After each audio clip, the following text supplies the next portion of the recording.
नमस्कार दोस्तों, आप सभी को दीपावली की हार्दिक शुभकामनाएं। मित्रों, आपने मेरे पहले वीडियो को बहुत अच्छा रिस्पॉन्स दिया है। आपकी इन्हीं उम्मीदों पर खरा उतरते हुए मैं नया वीडियो यानी कि जैसा कि आपसे वादा किया था मैंने कि विज्ञान क्या है, प्रौद्योगिकी क्या है, भिन्न भिन्न चीज़ों को बताते हुए एक नए चैप्टर की शुरुआत कर दिए। आपका समय खर्च ना करते हुए सीधे हम अपने चैप्टर पर आते हैं। विद्यार्थी, कल तक की चर्चा में सिर्फ जो चीज़ें जाने थे उनसे आगे बढ़ेंगे। आज हम जानेंगे विद्यार्थियों, रसायन विज्ञान कहते किसे हैं, रसायन विज्ञान है क्या। तो इसके अंतर्गत विद्यार्थियों हम जानेंगे क्या, यानी कि विज्ञान की वह शाखा जिसके अंतर्गत पदार्थ के गुण, पदार्थ की संरचना, पदार्थ के संगठन, आकार एवं आकृति का अध्ययन करते हैं विद्यार्थी, उसे ही हम क्या कह देते हैं, रसायन विज्ञान। शायद आप ना समझे होंगे, अब समझे। यानी यह है विद्यार्थियों कि जिसके अंतर्गत पदार्थ है कोई, और पदार्थ कहने का अर्थ मैं कल ही बता चुका हूं, जो स्थान घेरता है, जिसका द्रव्यमान होता है, जिसे महसूस किया जा सकता है, वह सभी विद्यार्थियों क्या है, पदार्थ। और उन पदार्थों के गुण क्या, उन पदार्थों के विद्यार्थियों गुण कहने का अर्थ यह हुआ कि वह खट्टा है, मीठा है, अम्लीय है, क्षारीय है, किस प्रकार के उसके गुण हैं, और इस बात का अध्ययन कर रहे हैं विद्यार्थियों, तो यह कहलाएगा क्या, रसायन विज्ञान। दूसरी बात यह, संगठन। संगठन का अर्थ यह हुआ कि वह किन किन चीजों से मिलकर बना है। जैसे किसी मकान के बनने के लिए ईंट, और ईंट के बाद आप देखें रेत, सीमेंट, महज उसी प्रकार से एक अचार बनाने के लिए तेल, नमक, मसाला, यह जिन चीजों से निर्मित होता है उसे उसका क्या कह देते हैं विद्यार्थियों, संगठन। ठीक ऐसे ही किसी पदार्थ के किसका अध्ययन करें, संगठन का, तो वह किन किन चीजों से निर्मित है, तो उसे विद्यार्थियों कहेंगे क्या, रसायन विज्ञान। किसी पदार्थ की संरचना कहने का अर्थ है कि वह डबल बॉन्ड वाला है, ट्रिपल बॉन्ड वाला है। मेरे कहने का मतलब यह हुआ कि द्विबंधे, त्रिबंधे या 5 बंधे विद्यार्थियों, यानी कि जिनमें बंध किस प्रकार के, उसकी संरचना किस प्रकार की है, उसका स्ट्रक्चर किस प्रकार का है विद्यार्थियों, इसका अध्ययन करें तो यह क्या कहलाता है विद्यार्थियों, रसायन विज्ञान। वह शाखा जिसके अंतर्गत क्या है, पदार्थ के आकार और आकृति। आकार आकृति का मतलब क्या हो, आकार का अर्थ यह कि वह पदार्थ कितना बड़ा है, कितना छोटा है, इस बात का अध्ययन कर रहे हैं तो यह क्या है विद्यार्थियों, रसायन विज्ञान। अगर हम यह देख रहे हैं कि वह किस प्रकार का है, वो देखने में कैसा है, गोलाकार है, आयताकार है, किस प्रकार का है, उसका साइज कैसा है विद्यार्थियों, यानी साइज मतलब होता है आकार और शेप मतलब आकृति।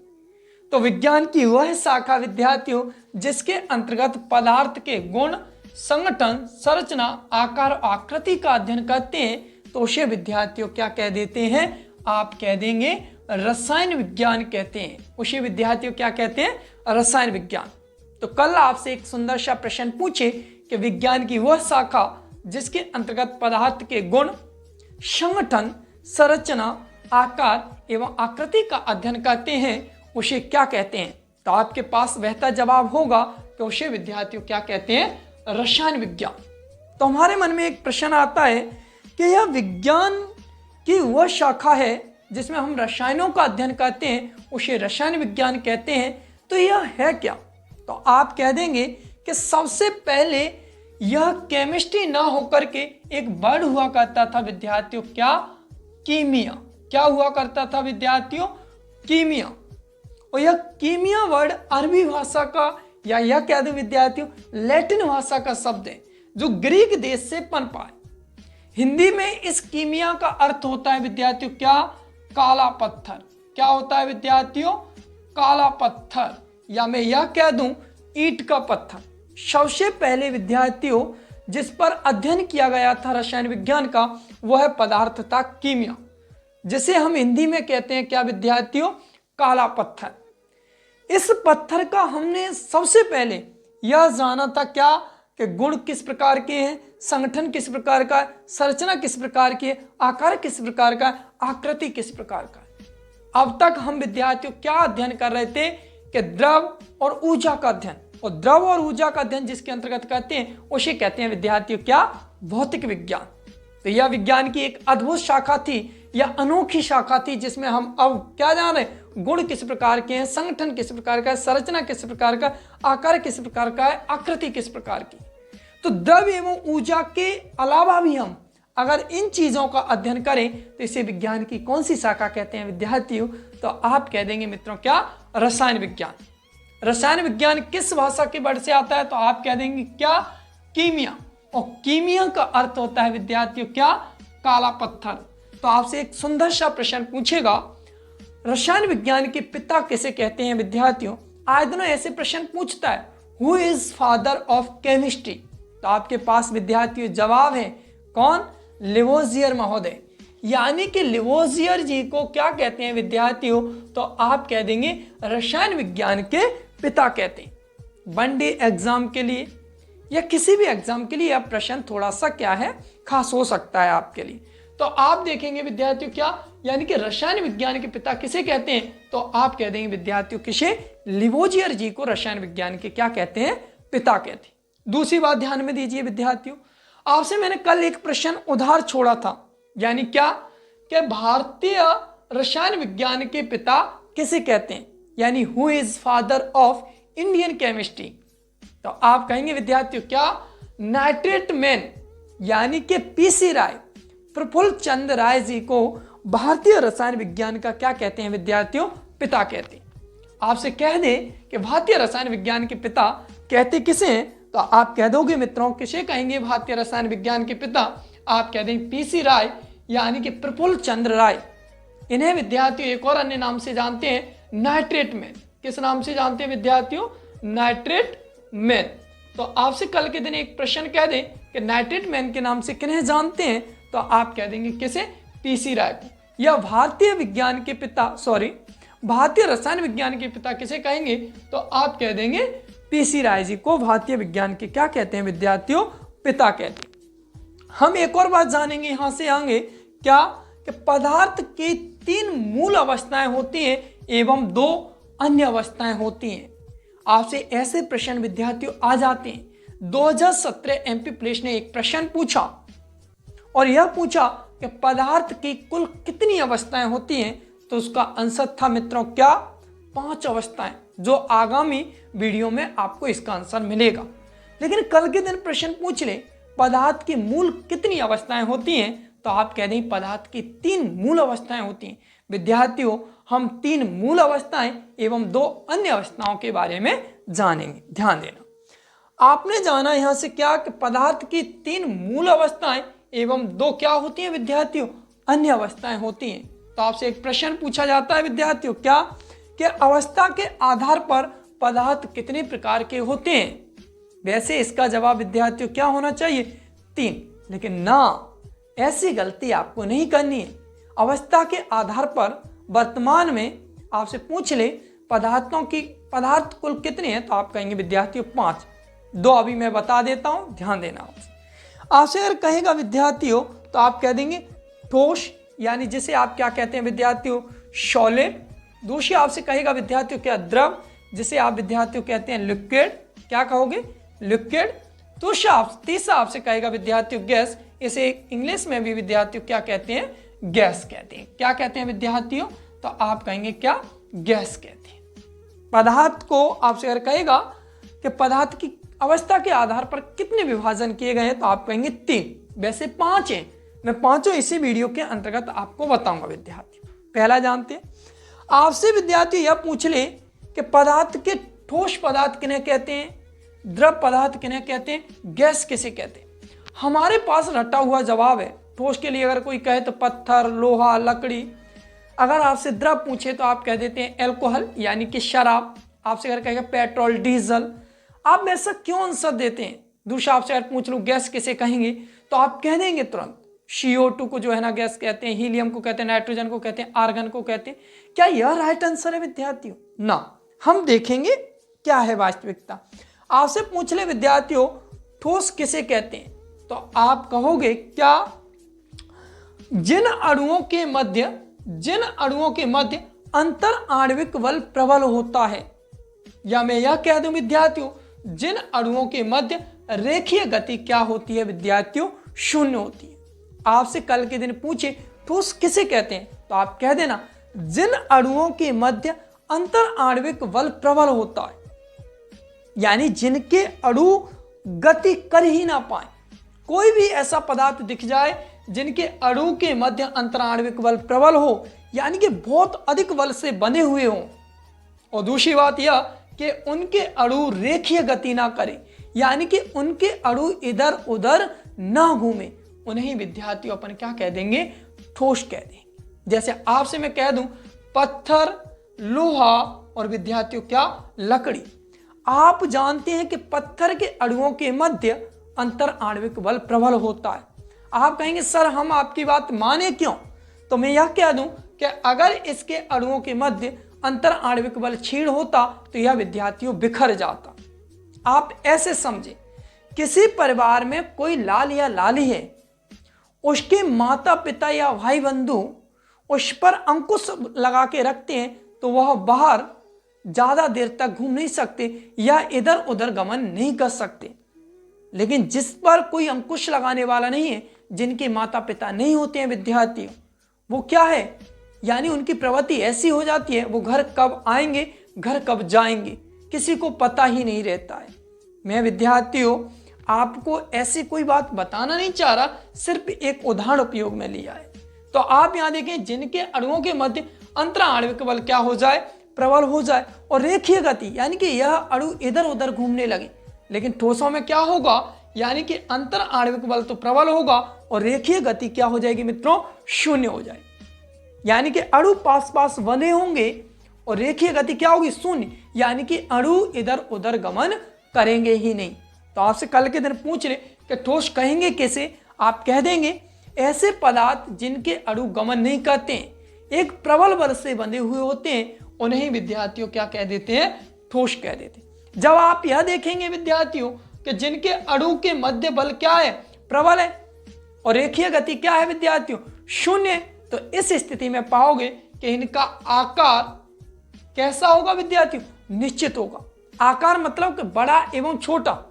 जब आप यह देख रहे हैं कि इनके अंतर आणविक बल क्या है? प्रबल है, और अंतर आणविक बल प्रबल हुए विद्यार्थियों, तो आप देखें कि इनका आकार ना तो बढ़ेगा ना घटेगा, जैसा पहले था वैसा ही आज रहेगा।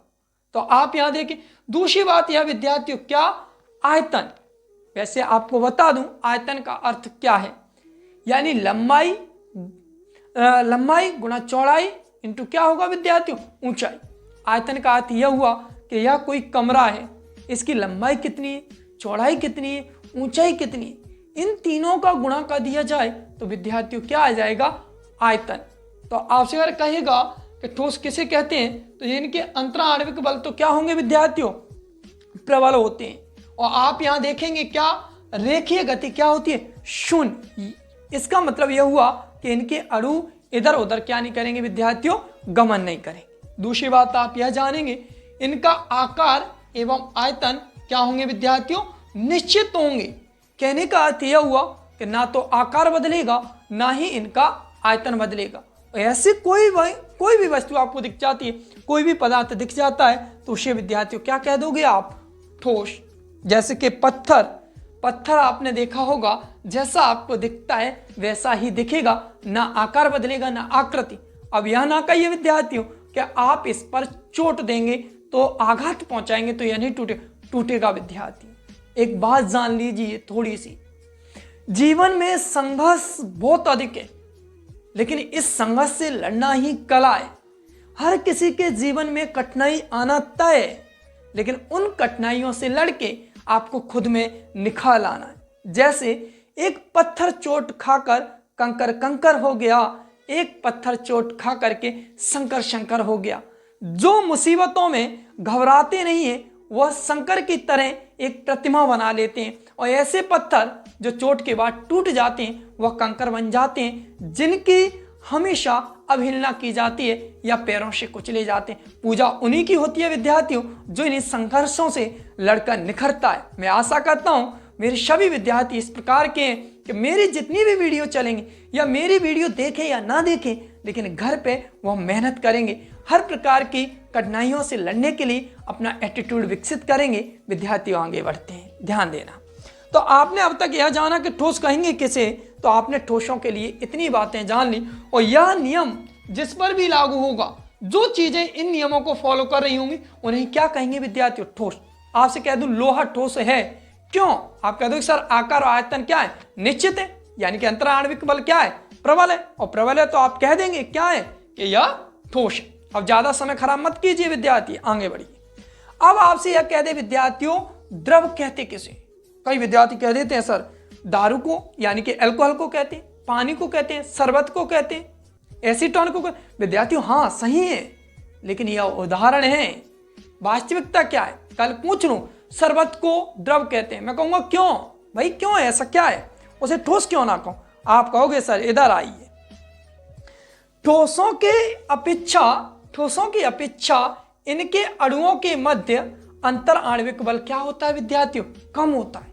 आप ठोसों में देख रहे थे कि अंतर आणविक बल क्या था विद्यार्थियों? बहुत अधिक था, और बहुत अधिक होने की वजह से यह अणु इधर उधर गमन कर ही नहीं पा रहे थे। लेकिन यहां देखोगे क्या कि ठोसों की अपेक्षा द्रवों में अंतर आणविक बल कम होता है। अब एक बात ध्यान देंगे, अंतर आणविक बल अगर कम होगा तो यह अणु इधर उधर गमन करेंगे या नहीं? जैसे मैं यह कह दूं किसी परिवार पर अंकुश बहुत अधिक है, तो उस परिवार के बच्चे इधर उधर गमन कर ही नहीं सकते, इधर उधर की सोच ही नहीं सकते। लेकिन जिस परिवार में थोड़ी सी भी ढील है, थोड़ा सा परिवार क्या है कि इस प्रकार के अंकुश नहीं लगाता है, तो वह बच्चे इधर उधर क्या करेंगे विद्यार्थियों? गमन करेंगे। ऐसे यहां होगा, यानी कि ठोसों की अपेक्षा इनके अणुओं के मध्य क्या होगा? अंतर आणविक बल कम होगा। मैं यह नहीं कह रहा कि कम होगा, ठोसों की अपेक्षा क्या होता है? अंतर आणविक बल कम होता है। और अंतर आणविक बल कम हुआ विद्यार्थियों तो इसकी रेखीय गति ठोसों की अपेक्षा क्या होगी? अधिक। ठोसों के अंतर आणविक बल अधिक होने की वजह से अणु विद्यार्थियों गमन नहीं कर पा रहे थे, इसके अणु इधर उधर गमन नहीं कर रहे थे। लेकिन आप देखेंगे मित्रों ठोसों की अपेक्षा अंतर आणविक बल कम है, यानी कि इस परिवार में थोड़ी आने जाने की क्या बनी हुई है? स्थिति बनी हुई है। तो इस कंडीशन में आप देखेंगे विद्यार्थियों क्या कि इनमें क्या होगा कि यह अणु गति करेंगे। लेकिन एक और बात आगे जानेंगे विद्यार्थियों क्या कि इनमें ठोसों की अपेक्षा अंतर आणविक बल क्या होगा विद्यार्थियों? कम होगा। लेकिन गैसों की अपेक्षा क्या होगा? अधिक होगा। मैं आगे बात करूंगा ऐसा क्यों। अब यह समझे, ठोसों की अपेक्षा कम है क्या? अंतर आणविक बल। और अंतर आणविक बल कम होने का अर्थ यह है कि इनके अणु विद्यार्थियों क्या करेंगे? रेखीय गति करेंगे। और जब अणु रेखीय गति करेंगे तो रेखीय गति पर निर्भर करता है क्या विद्यार्थियों?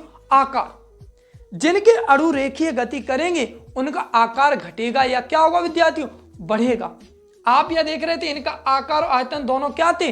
निश्चित थे, क्योंकि इनमें रेखीय गति नहीं हो रही थी। तो आप यहां देखेंगे विद्यार्थियों क्या आपसे पूछ ले कि द्रवों में क्या है, तो द्रवों का क्या है विद्यार्थियों? आकार अनिश्चित होता है, आकार घटता एवं बढ़ता रहता है।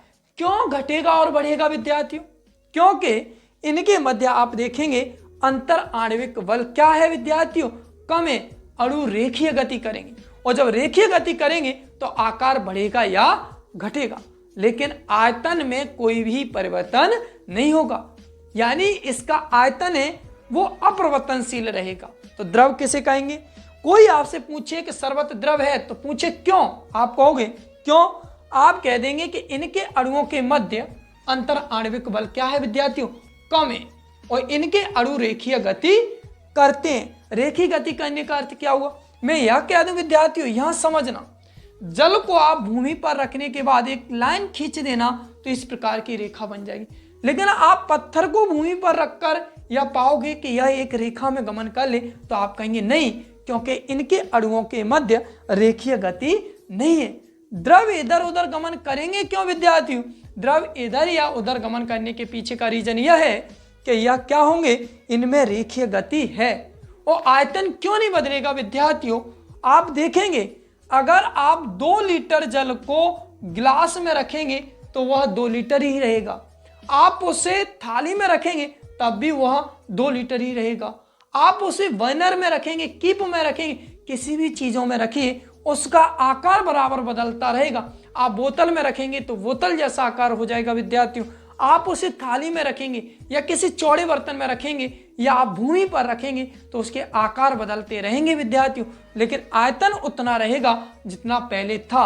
2 लीटर है तो 2 लीटर, 3 लीटर है तो विद्यार्थियों कितना? 3 लीटर।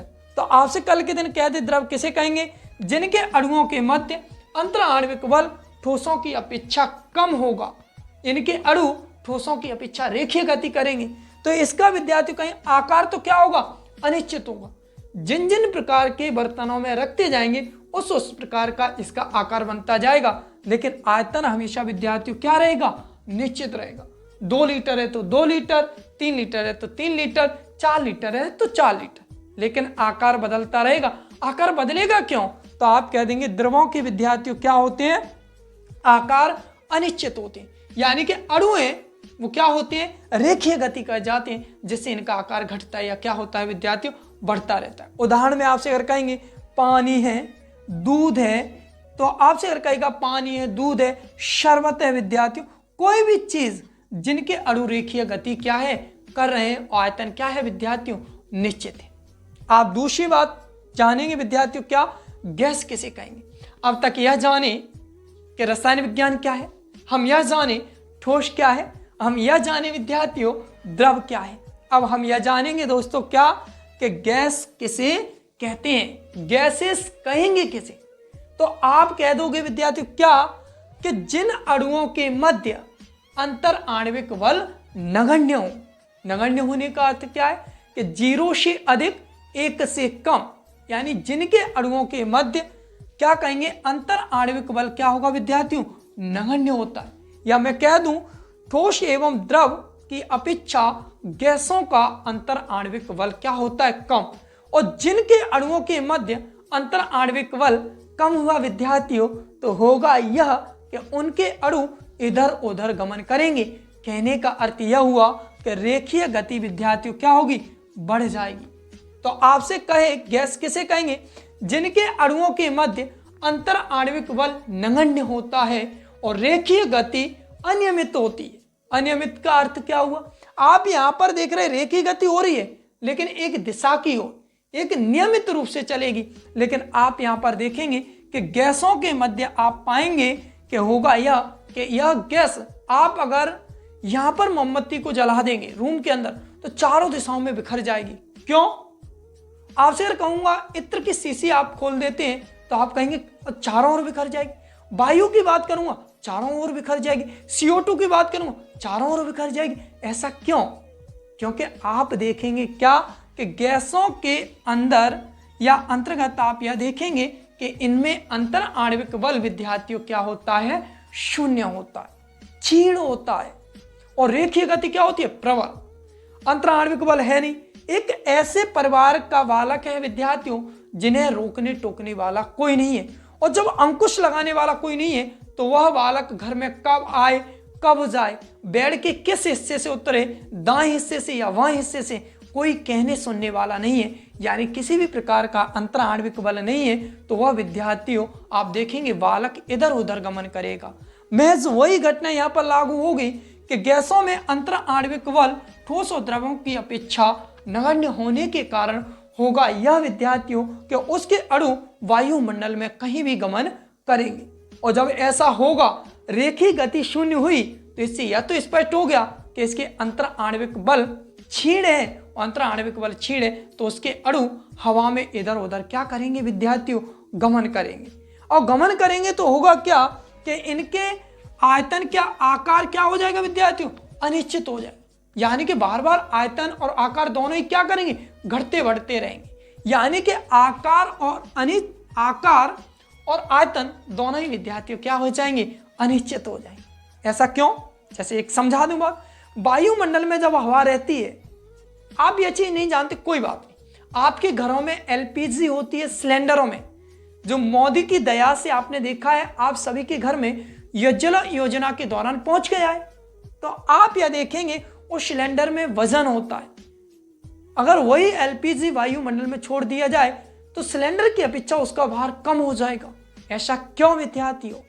क्योंकि जब गैस के अणु पास पास आते हैं, जब गैस के अणु पास पास आते हैं तो अंतर आणविक बल प्रबल होता जाता है, और प्रबल होने की वजह से विद्यार्थियों क्या होता है कि आयतन उसका बढ़ता चला जाता है।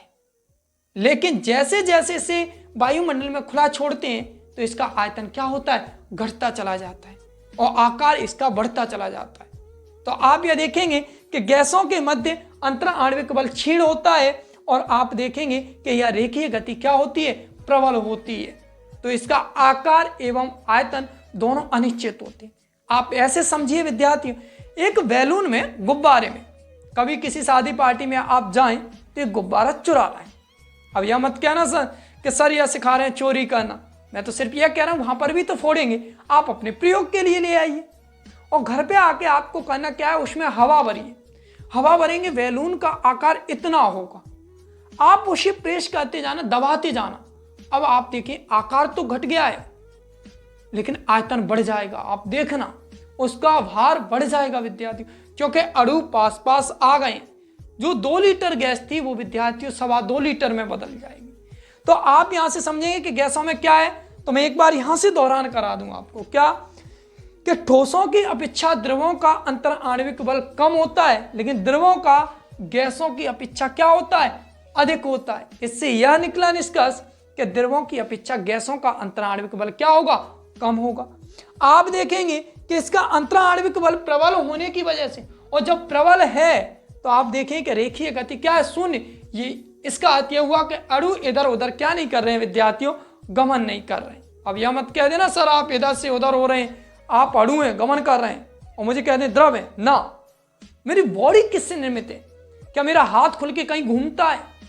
मेरी आंख इधर उधर गमन करती है? हाँ। इससे आप पता कर सकते हैं मैं ठोस हूं या द्रव हूं या गैस, या मैं आप पे छोड़ देता हूं। आंसू क्या है आप बता देंगे विद्यार्थी। मैं श्वसन कर रहा हूं, ये क्या है विद्यार्थियों? तो बॉडी तो तीनों ही चीजों का क्या है विद्यार्थियों, मिश्रण है। मैं उसमें आगे चर्चा करूंगा जब मैं ह्यूमन बॉडी आपके लिए पढ़ा रहूंगा, मानव शरीर आपके लिए पढ़ा रहूंगा। देखिए विद्यार्थी, आपसे अगर कह देगा ठोस किसे कहते हैं, द्रव किसे कहते हैं, गैस किसे कहते हैं, आपके पास एक बेहतर परिभाषा निकल आई। आपसे अगर कहेगा रसायन विज्ञान कहते हैं, यह भी आपको ज्ञात हुआ। यह पदार्थ के विद्यार्थियों क्या है, 3 मूल अवस्थाएं। कल के दिन एक प्रश्न आ जाए और प्रश्न इस प्रकार से हो, आपसे कह दे विद्यार्थियों कील, आपसे विद्यार्थियों कह दे क्या पेट्रोल, आपसे अगर कह दे विद्यार्थियों क्या नमक, और आपसे यह पूछ लेता है नन ऑफ दी, इनमें से कोई नहीं, बताइयो इसमें से द्रव कौन सा है। अब आपसे कहेंगे कील न, आप जानते हैं लेकिन फिर भी मैं आपको ऐसे क्यों बता रहा हूं, आप समझें इस चीज को। कील ठोस इसलिए क्योंकि इसके अंतर आणविक बल प्रबल है, रेखीय गति होती नहीं। पेट्रोल को द्रव कहेंगे क्यों, क्योंकि इसके अणु विद्यार्थी क्या करेंगे, गमन करते। हाँ, कुछ विद्यार्थी कहेंगे सर पेट्रोल को गैस या वाष्पित होने के बाद होगी। मैं आगे यह बताऊंगा ठोस को द्रव में बदलना क्या कहलाता है, द्रव को गैस में बदलना क्या कहलाता है, गैस को द्रव में कैसे बदला जा सकता है, ठोस को गैस में कैसे बदला जा सकता है। और एक सुंदर सा प्रश्न आपसे मैं पूछ रहा हूं, तीनों अवस्थाओं में पाए जाने वाला पदार्थ जल है, ऐसा कैसे संभव है? यह आप पर मेरा उधार प्रश्न रहा। अभी तक हमने यह जाना कि पदार्थ की 3 मूल अवस्थाएं, अब यह जानेंगे विद्यार्थियों चौथी अवस्था प्लाज्मा क्या है, 5वीं अवस्था प्लाज्मा क्या है। आप स्क्रीनशॉट करिए विद्यार्थियों, तब तक हम आगे बताते हैं।